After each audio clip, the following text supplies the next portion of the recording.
The Annotated Standards project is meant to get you acclimated to your content area and the expectations in terms of teaching or professionalism in terms of client work that will be required of you.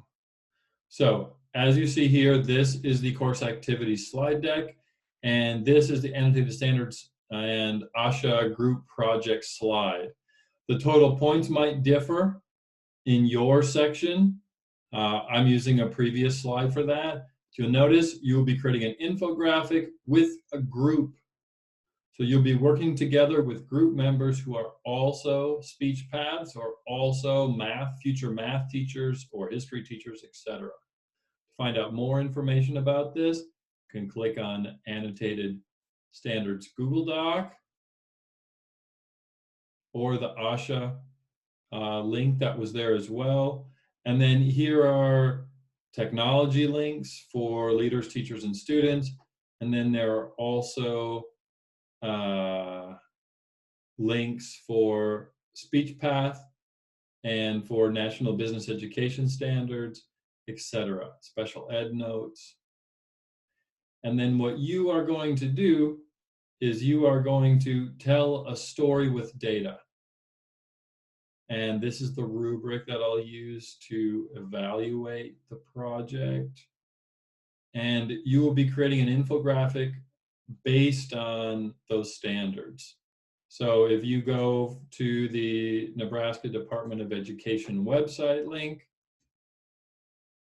you will see standards for different content areas.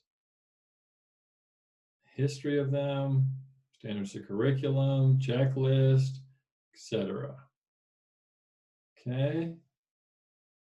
And so this is a revision timeline. Standards are usually updated every 6 or 7 years.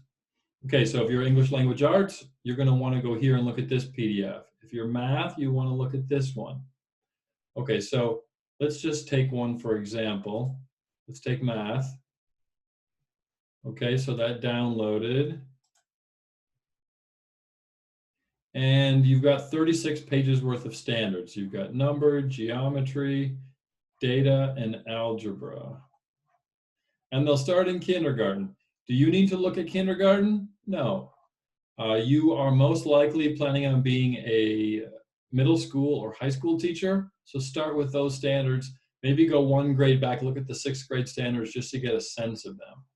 So let me skip ahead. Sometimes at the beginning, well, here they have the categories. Go back one more, yeah. Categories. So you get a sense of what's out there or what's going to come. And then there's sometimes a preamble about what do these standards mean? How are people thinking about them? And then it goes straight into kindergarten. Okay, so let's skip ahead. Okay, so here's grade 7. So your job initially is to read through these standards.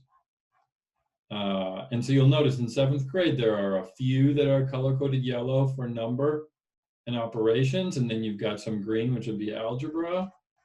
And then you move on to geometry and then data. As a group, you can decide to focus exclusively on algebra if you like.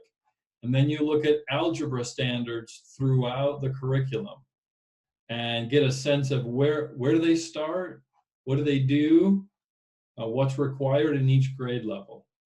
Then you might go and look at national statistics for algebra, student achievement in algebra, as well as the Nebraska achievement. You also might look at what are the standards for the nation in Common Core and how does that compare for algebra to these standards, to the ones in Nebraska. Okay. Then you might also look at test scores and other data to then create your, close this out too, to create your infographic. Okay, we're standing by as the internet is slow.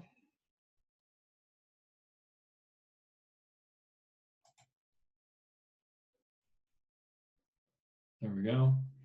Okay, so those were the, so here you saw, those were the Nebraska Department of Education standards. You also have the Common Core standards right here. So you could compare them to each other and then look at that plus the test scores and create an infographic off of that. Same holds true with other standards. So then here you have some links telling stories with data. So this is a chapter exclusively on how to convey your messages through images and graphs. Here are 10 infographics for education to give you a sense of what an infographic is and what it does. And then some tools for creating infographics. You and your team get to decide which tool you're going to use. And then you'll output that and submit that to me through Canvas. Okay, same thing if you are SpeechPath. You would click on the other link. And then in SpeechPath, you have Code of Ethics, Scope of Practice, Preferred Practice Patterns, Roles and Responsibilities, AAC Devices, Standards and Implementation Procedures. And then again, you also have these telling stories with data. Here are scores of SLP infographics to get a sense of what's going on. Here's a Hippo infographic example. So then you also are reading through these, getting a sense of what's going on, and then how will you tell that story in an infographic? And remember, for both, an infographic is not a bunch of words only and not a bunch of images only. It's going to be a combination. Okay, as you can see, there's a combination of displaying data and describing that data, or in this one as well. Different ways to think about conveying your message in a way that's easy to digest, not too much text. I feel like this one is too much text. Milestones of the Health Insurance Portability and Accountability Act. Well, it's sort of dry. Maybe that's why it's so much text. Okay, so the process is that your group probably creates a Google Doc where you can do some research and share some ideas. And then once you're done with that, you start making your infographic together. You share them out to the whole class. We critique them, and then you have one more round, and then you resubmit them. And that's the Annotated Standards Infographic project.